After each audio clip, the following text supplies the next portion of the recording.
మన ప్రభువును రక్షకుడైన ప్రభువైన యేసుక్రీస్తు నామంలో మీ అందరికీ శుభాభివందనాలు తెలియజేస్తున్నాను. మరి ముఖ్యంగా ఈ యొక్క దినంలో దేవుని యొక్క వాక్యము ద్వారా దేవుడు మనతో ఏమి మాట్లాడబోతున్నాడో దాని గురించి ధ్యానించుదాం. ముందుగా ప్రార్థనతో ఈ కూడికను ప్రారంభించుకుందాము. మహాపరిశుద్ధుడు అయిన ప్రేమ కనికరము కలిగిన తండ్రి, కృప కలిగిన దేవ, నాయన ఇదిగో ఈ ఉదయకాల సమయంలో మాతో మాట్లాడండి. ఏ మాటల ద్వారా అయితే నాయన మాతో మాట్లాడాలని నీవు ఆశ కలిగి ఈ సమయంలో మా మధ్యకు వచ్చి ఉన్న వాటి మాటలతో నాయన మమ్మల్ని ధైర్యపరచండి, బలపరచండి. మీరు తోడుగా ఉండండి నాయన. ఇదిగో నేను మాట్లాడితే వ్యర్థమవుతండి, నా మాటలు ఎవరు వినరు. కానీ నీవు మాట్లాడినట్లయితే నాయన తండ్రి, హృదయాలు మార్పు చెందుతాయి. ఎవరితో ఎలా మాట్లాడాలనో అటు మాటలను మాత్రమే మాట్లాడమని వేడుకొనిచున్నాను తండ్రి. ముందున్న సమయం అంతట్లో నీవే తోడుగా ఉండి నీ కృపలో భద్రపరచుకున్నామని యేసుక్రీస్తు నామముపేట అడిగి వేడుకొనిచున్నాము తండ్రి. ఆమేన్. మనము సాధారణంగా మనం చూసినట్లయితే ప్రతి ఒక్కరూ మన కుటుంబంలోని ఎవరో ఒకరు మార్పు చెందకనో లేకుంటే లోకానుసారంగా జీవిస్తూనో ఏదో విషయాల్లో పడిపోతూ ఉన్నవారుగా ఉన్నారు. అటువంటి వారిలో అంటే అటువంటి కుటుంబంలో దేవుడు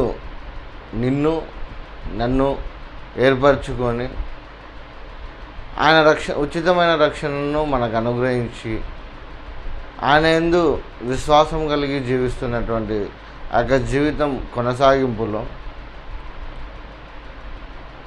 మనం మాత్రం మన కుటుంబంలో మనం మాత్రం విశ్వాసంగా ఉండి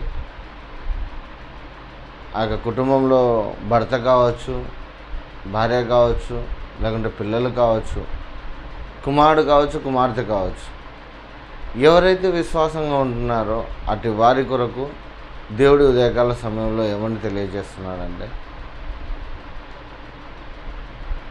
నీవు రక్షింపబడ్డావు, నీ కుటుంబంలో నేను ఏర్పరచుకున్నాను. నీ కుటుంబంలో నేను ఏర్పరచుకున్న తర్వాత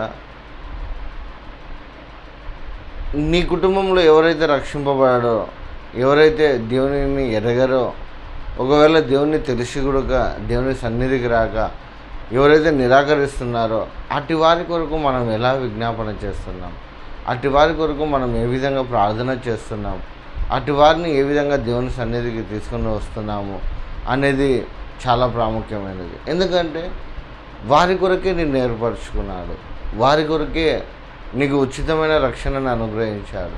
మరి అట్టి ఉచితమైన రక్షణను నీవు పొందుకొని వారిని నిర్లక్ష్యం చేస్తే ఏ విధంగా ఉంటుంది? చాలామంది చాలా రకాలుగా ఏమంటారంటే, ఎన్నిసార్లు చెప్పినా మారడు, ఎన్నిసార్లు చెప్పి నాకే విసుగొచ్చింది అని ఎంతోమంది ఎన్నో రకాలుగా చెప్పడం నేను చూశాను. అయితే ఈ సమయంలో దేవుడు మనతో ఏం మాట్లాడుతున్నాడు అనేది మనం చూసినట్లయితే చూద్దాం రండి. పరిశుద్ధ గ్రంథం నుండి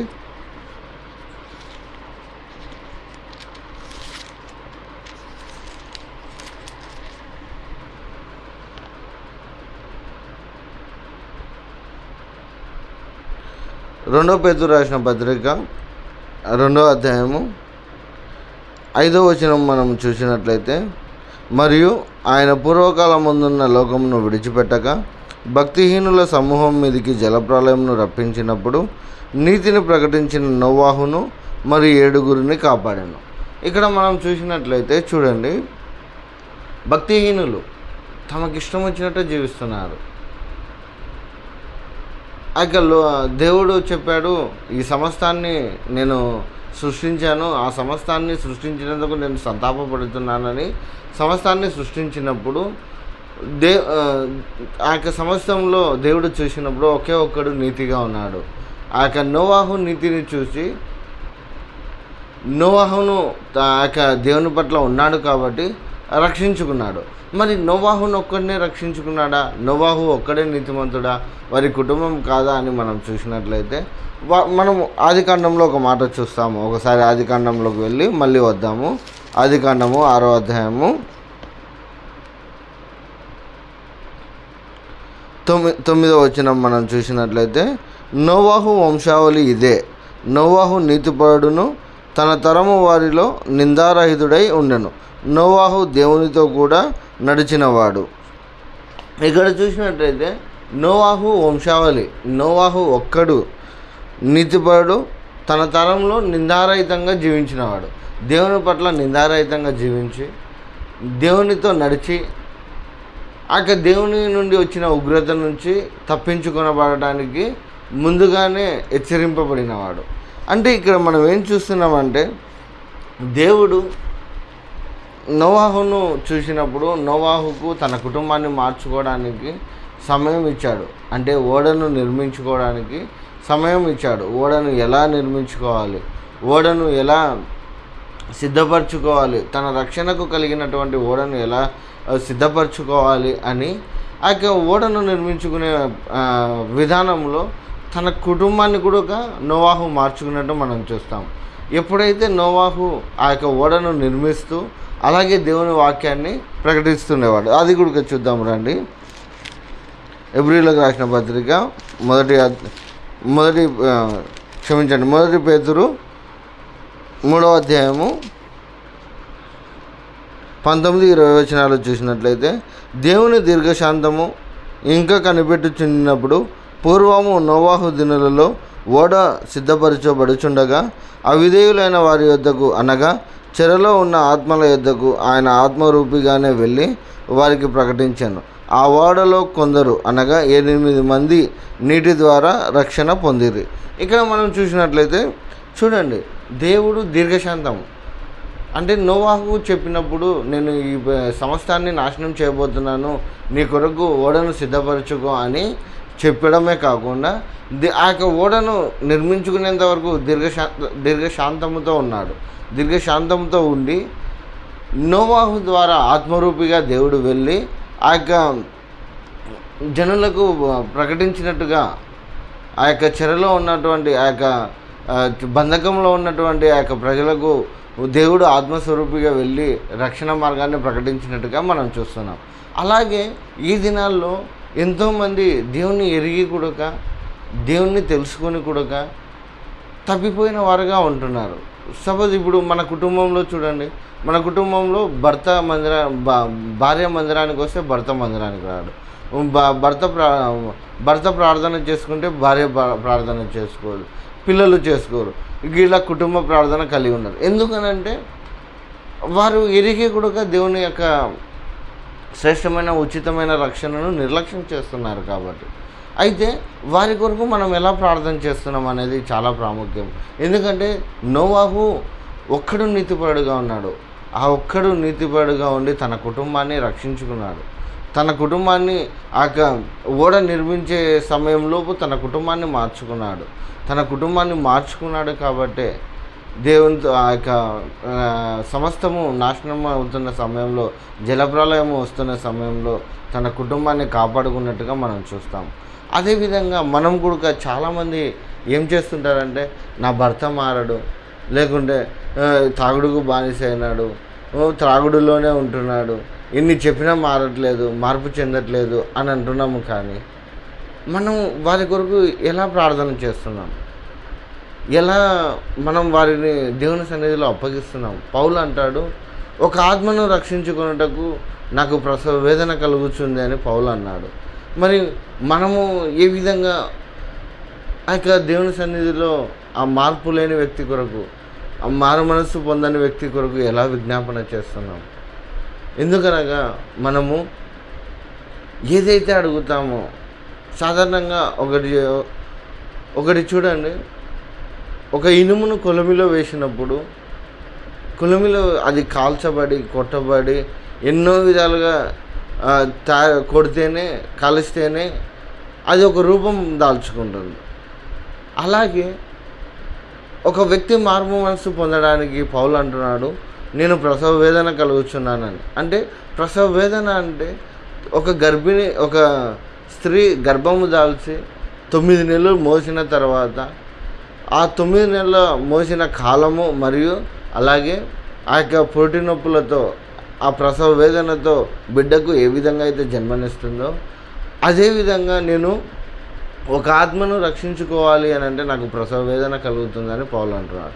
మరి మనము మన ఇంట్లో ఉన్న వారి కొరకు ఏ విధంగా మొరపెడుతున్నాం, ఏ విధంగా విజ్ఞాపన చేస్తున్నాం? తండ్రి ఇదిగో నా భర్త, తండ్రి ఇదిగో నా భార్య, తండ్రి ఇదిగో నా పిల్లలు ఈ విధంగా లోకానుసారంగా జీవిస్తున్నారు, వారిని రక్షించి వారికి మారుమనసు దయచేయి అని ఎలా మనం అడుగుతున్నాం? ఎలా దేవుని సన్నిధిలో విజ్ఞాపన చేస్తున్నాం? ఎందుకంటే ఆదాము ఆ యొక్క అవ్వ పండు తీసుకొచ్చి ఇచ్చినప్పుడు దేవుడు అడిగాడు, నేను తినవద్దన్న పండు నువ్వు తిన్నావా అని దేవుడు అడిగినప్పుడు ఆదాము ఏమంటాడంటే తన భార్య నీవిచ్చిన ఈ స్త్రీయే అంటే తన భార్య మీద కంప్లైంట్ చేస్తున్నాడు. అలాగే యోబును చూస్తే యోబు తను పడుతున్న బాధను ఆ యొక్క వేదనను అనుభవిస్తుండగా తన భార్య వచ్చి నువ్వు ఇంకా నీ యథార్థతను వదిలిపెట్టకుందువా, దేవుని దూషించి చచ్చిపో అని అంటుంది. అప్పుడు యోబు మనము సుఖాన్ని అనుభవించుటకే అర్హులమా, కష్టాన్ని అనుభవించుటకే అర్హులము కాదా అని తన భార్యను సరి చేసుకున్నాడు. అలా మనం ఎలా సరి చేసుకుంటున్నాం? మన కుటుంబంలో ఉన్న వారిని మనం ఎలా సరి చేసుకుంటున్నాం? ఎలా దేవుని సన్నిధికి నడిపిస్తున్నాం? వారి కొరకు ఎలా ప్రార్థన చేస్తున్నాం? వారిని దేవునికి ఎలా అప్పగిస్తున్నాం అనేది చాలా ప్రాముఖ్యమైనది. ఎందుకంటే కొలిమిలో సగం కాల్చినటువంటి ఇనుము ఏ విధంగా రూపం దాల్చుకోదో అదేవిధంగా మనము ఒకరోజు ప్రార్థన చేసి 2 రోజులు ప్రార్థన చేసి లేదా ఒక వారము లేదా ఒక నెల ప్రార్థన చేసి ఇంకా మార్పు చెందలే అని చెప్పి వారిని విడిచిపెట్టే వారిని కుక్కలలుగా మనం చూస్తాం. కానీ అటువంటి వారిలో మనం ఉండకుండా మన కుటుంబం కొరకు, అందుకేనేమో దేవుడు మనల్ని ఏర్పరచుకుంది. అందుకే కదా దేవుడు ఆ నశించిపోతున్న వారి మధ్యన నన్ను ఏర్పరచుకుంది. అలా ఏర్పరచుకున్నటువంటి మనల్ని మనం ఏ విధంగా దేవునికి అప్పచెప్తున్నాం? మనం ఏ విధంగా వారి కొరకు ప్రయాసపడుతున్నాం? వారి కొరకు ప్రార్థన చేస్తున్నాం? ఎందుకంటే ఆ యొక్క ధనవంతుడు అంటున్నాడు, అయ్యా నాకు ఇంకా 5 సహోదరులు ఉన్నారు, ఈ వేదనకరమైనటువంటి నరకంలోనికి రాకుండానట్లు ఆ యొక్క లాజరును పంపించని అబ్రహాముతో వేడుకున్నాడు. అంటే మన కుటుంబంలో మనల్ని రక్షించుకున్న తర్వాత మనము ఆ ఉచితమైన రక్షణలో ఉంటూ అనేకులకు మనం తెలియచేయాలి. ఆ యొక్క అలా మన కుటుంబాన్ని మార్చుకొని మన కుటుంబాన్ని దేవుని సన్నిధికి నడిపించుకోవాలనే కదా దేవుడు మనల్ని ఏర్పరచుకుంది. కాబట్టి ఈ సమయంలో దేవుడు మనతో మాట్లాడుతున్నాడు. నీ కుటుంబంలో ఏర్పరచుకుంది నువ్వొక్కడు రక్షింపబడడానికి కాదు, నీ ద్వారా నీ కుటుంబం రక్షింపబడాలి, నీ బంధువులు రక్షింపబడాలి, నీకు తెలిసిన నీ స్నేహితులు, నీకు తెలిసిన ప్రతి ఒక్కరూ, నీ శత్రువులు కావచ్చు, నీ స్నేహితులు కావచ్చు, నీ కుటుంబం కావచ్చు, ఎవరైతే రక్షణ అనుభవం లేక మారుమనసు లేక ఉన్నారో వారిని రక్షించుకోవడానికి నిన్ను ఏర్పరచుకున్నాడని దేవుడు నీతో మాట్లాడుతున్నాడు. కాబట్టి ఈ వాక్యం వింటున్నటువంటి నీవు నీ కుటుంబం కొరకు ప్రయాసపడాలని, నీ కుటుంబం మార్పు కొరకు, నీ కుటుంబంలో ఎవరైతే దేవుడి సన్నిధిలో లేరో, దేవునికి వ్యతిరేకంగా ఆ యొక్క త్రావుడుకు కావచ్చు, ఏ బలహీనతలతో అయితే బాధపడుచున్నారో, లొంగిపోయినారో అటు వారికి నీవు రక్షింపబడిన వ్యక్తివి నీవు ఆ యొక్క వారికి తెలియచేసినప్పుడు, వారి కొరకు ప్రార్థన చేసినప్పుడు మనము దేవునికి అప్పచెప్తే దేవుడు ఆత్మస్వరూపి వెళ్ళి వారితో మాట్లాడుతున్నాడు. ఎప్పుడైతే నోవాహు తన కుటుంబం కొరకు తన కొరకు ఓడను సిద్ధపరచుకుంటున్న సమయంలో ఆత్మస్వరూపిగా వెళ్ళి వారికి ప్రకటించినట్టుగా మనం చూస్తాం. అదేవిధంగా మనము ప్రార్థన చేస్తే, మనము మన కుటుంబంలోని వారి రక్షణ కొరకు ప్రార్థన చేస్తే దేవుడు వారిని రక్షించినట్టుగా, అలాగే వారితో మాట్లాడడానికి ఆత్మస్వరూపిగా వెళ్తాడు. అలాంటి ఆత్మస్వరూపిని నువ్వు పంపిస్తున్నావా లేదా అనేది ఈ ఉదయకాల సమయంలో ఒకసారి మనల్ని మనం పరిశీలించుకోవాలి. ఎందుకంటే మనం ఎత్తబడితే సరిపోదు, మన కుటుంబంలోని వారు కూడా ఎత్తబడాలి, మన కుటుంబంలోని వారు కూడా ఆ నిత్యమైన రాజ్యంలో చేరాలి. అదే ప్రభు యొక్క తలంపు, అదే ప్రభు. ఎందుకంటే ఏ ఒక్క ఆత్మ నశించిపోవటం నాకు ఇష్టం లేదనే తన ప్రియమైన కుమారుని కూడా మన కొరకు బలి ఇచ్చిన గొప్ప దేవుడు మన దేవుడు. కాబట్టి ఈ యొక్క ఉచితమైన రక్షణను నిర్లక్ష్యం చేయక మన కొరకు, మన కుటుంబాల కొరకు, మన బంధువుల కొరకు, మన యొక్క స్నేహితుల కొరకు మనం ప్రార్థన చేయాలి. దేవునికి వారిని అప్పగించినప్పుడు ఆత్మస్వరూపిగా దేవుడు వెళ్ళి వారితో మాట్లాడతాడు. కాబట్టి ఇటు శ్రేష్టమైనటువంటి ధన్యతను మనము కలిగి ఉన్నప్పటికీ ఆ ధన్యత మనం మాత్రమే అనుభవించకుండా మన కుటుంబానికి పంచాలి, మన చుట్టూ ఉన్న వారికి పంచాలని ప్రభుపేట తెలియజేస్తూ ఈ వాక్యాన్ని ముగిస్తున్నాను. ప్రేమ కలిగిన తండ్రి, కృప కలిగిన దేవ, నైనా ఈ ఉదయకాల సమయంలో మాతో మాట్లాడినందుకు మీకు స్తోత్రాలు తండ్రి.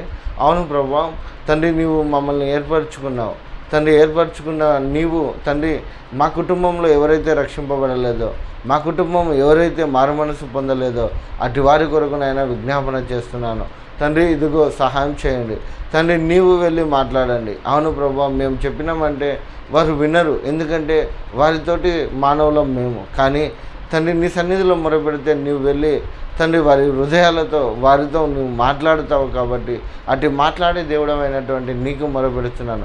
మా కుటుంబంలోనైనా ఇంకా ఎవరైతే రక్షింపబడలేదో, ఎవరైతే మారుమనసు పొందుకోలేదో, మా కుటుంబంలో కావచ్చు, మా బంధువుల్లో కావచ్చు, స్నేహితుల్లో కావచ్చు, ఎవరైతే నీ యందు భయభక్తులుగా లేరో, నీ యందు విశ్వాసంగా లేరో అటు వారి కొరకు విజ్ఞాపన చేయుచుండగా అటు వారిని కనికరించి కృప చూపించి తండ్రి ఆ యొక్క మారు మనసును నాయన నీవు అనుగ్రహించమని యేసుక్రీస్తు నామం పేరిట మిక్కిలి వినయంతో అడిగి వేడుకొంచున్నాము తండ్రి. ఆమేన్.